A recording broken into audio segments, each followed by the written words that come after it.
जय हिंद दोस्तों, स्वागत है आप सभी का अपने YouTube channel steno with Wasim में। दोस्तों, आज ये प्रतिलेखन संख्या 47 और 48 का डिक्टेशन आपको दिया जा रहा है, जिसकी स्पीड 90 शब्द प्रति मिनट रहेगी और आप सभी को डिक्टेशन बहुत अच्छी तरीके से और ध्यान से लिखना है। स्टार्ट करते हैं एसएससी के लिए। Ready, start. अध्यक्ष महोदय, मैं आपकी आज्ञा से अपना बिल सदन के सामने विचार के लिए रखना चाहता हूं। मैंने इस बिल में एक बात कही है कि जो विदेशी धन गलत तरीके से हमारे देश में आता है, उसके ऊपर कोई कड़ी निगरानी होनी चाहिए। मैंने इस बिल में यह भी कहा है कि कोई भी पार्टी, कोई भी संस्था, कोई भी आदमी अगर विदेशों से धन लेता है तो उसकी सूचना तुरंत सरकार को दी जानी चाहिए। उस आदमी या उस संस्था के लिए यह भी अनिवार्य हो कि उस राशि का पूरी तरह से लेखा जोखा रखें और 1 वर्ष के बाद उस राशि के खर्च का पूरा लेखा जोखा सरकार के पास भेजे, ताकि सरकार को मालूम हो सके कि कितना धन विदेशों से आया तथा वह किस प्रकार खर्च हुआ। इस सदन में इस संबंध में अनेक बार बहस हो चुकी है। स्वयं गृह मंत्री जी ने यहाँ कहा था कि वह इसके संबंध में एक बिल सदन में लाएंगे, लेकिन मुझे बड़े दुख के साथ कहना पड़ता है कि 2.5 वर्ष बीत जाने के बाद भी आज तक वह बिल सदन में नहीं आया। अगर आज कोई यह कहे कि मैंने यह पैसा अमेरिका से लिया है या चीन से लिया है या अन्य देशों से लिया है, तो उसके ऊपर आज कोई भी मुकदमा नहीं चल सकता। आज हमारे देश में कोई कानून ऐसा नहीं है जो इस चीज पर प्रतिबंध लगा सकता है। आज 3 बड़े बड़े देश हैं जहां से हमारे देश में पैसा आता है। कुछ पैसा अमेरिका से आता है, कुछ चीन से आता है और कुछ पाकिस्तान से आता है और छुटपुट अन्य देशों से। इस प्रकार का धन हमारे देश में कितना फैला है, अगर इसकी ओर आप ध्यान देंगे तो एक चिंताजनक स्थिति आपके सामने आकर खड़ी हो जाएगी। अगर इसी तरह से चलता रहा तो हो सकता है कि एक दिन हमारे देश की सुरक्षा, प्रजातंत्र की सुरक्षा खतरे में पड़ जाएगी। पैराचेंज विदेशी सेना हमारे देश पर आक्रमण न कर सके, इस बात की चिंता तो हमारी सरकार करती है, लेकिन विदेशी धन की कोई चिंता यह सरकार नहीं कर रही है। आज हम चाहे राजनीतिक क्षेत्र हो, सामाजिक क्षेत्र हो, शिक्षा का क्षेत्र हो, चारों तरफ विदेशी धन के जरिए बाहर के लोग हमारा गला घोटने के लिए तैयार बैठे हैं। आप बड़े बड़े शहरों में जाएं तो पता चलेगा। पैराचेंज।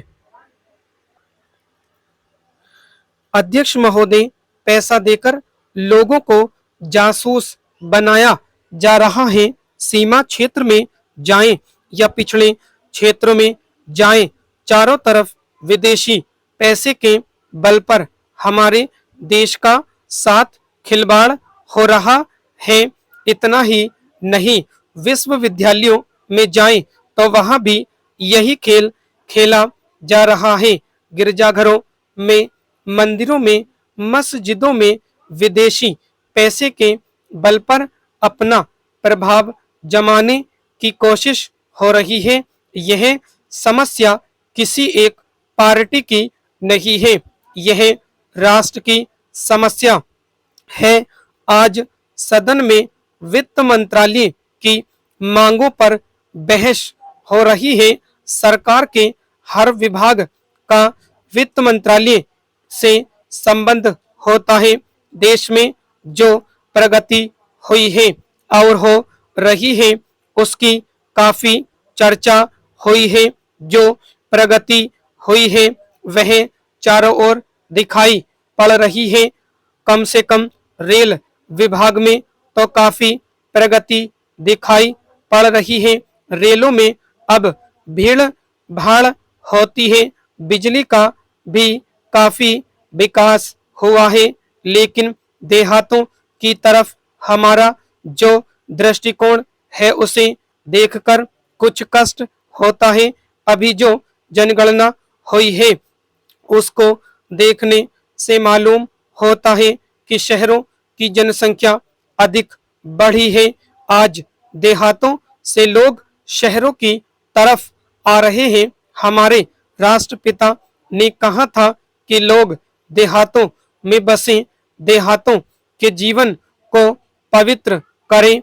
लेकिन स्वराज्य के 55 वर्ष बीत जाने के बाद भी देहातों की तरफ ने जाकर शहरों की तरफ लोग आते जा रहे हैं।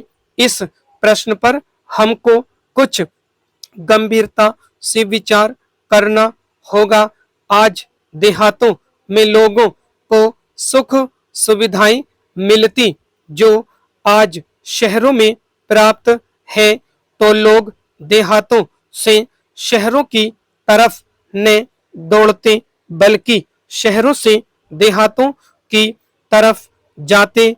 पैराचेंज देहात के जीवन में दो प्रकार की चीजें थी।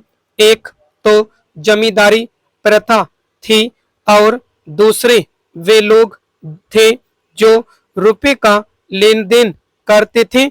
जमींदारी प्रथा समाप्त हुई। इससे लोगों को कुछ राहत मिली। जहां तक रुपए के लेन देन का प्रश्न है, पहले 25% तक का ब्याज लिया जाता था।